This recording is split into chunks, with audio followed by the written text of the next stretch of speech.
Hi Spitfires, I'm going to show you a super easy way to cook fish using just these ingredients. I have sweet catch right here, my butter in my iron pot, and some beautiful fish fillets. You can see that the butter is melting in the pan, and we're going to cook it like this on medium-high and until it starts to bubble and brown. It'll get like a caramel color, which is nice, and we call that a burnt butter.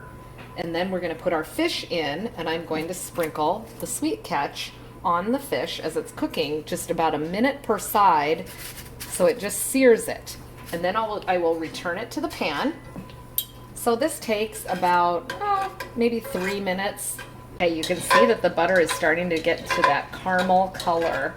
I turned it up on high, a little bit higher, and it does have that nutty smell to it. So now I'm going to put the fish in. And again, it'll be at about a minute per side. It will not take long. I have 6 fillets, so I'll do 3 at a time. And I've got some sweet catch already open. Sprinkle that on while it's in here.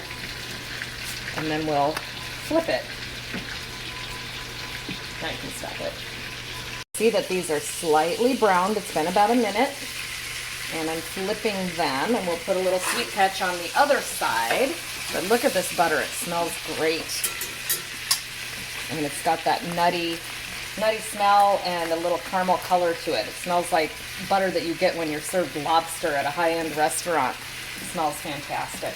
So we'll cook it for about a minute on this side, and then we'll transfer it to our pan and cook the other fillets. And then what we'll do is, once these are all lined up in our pan, they've all been seared for about a minute per side in the butter, all you have to do is drizzle a little soy sauce on them.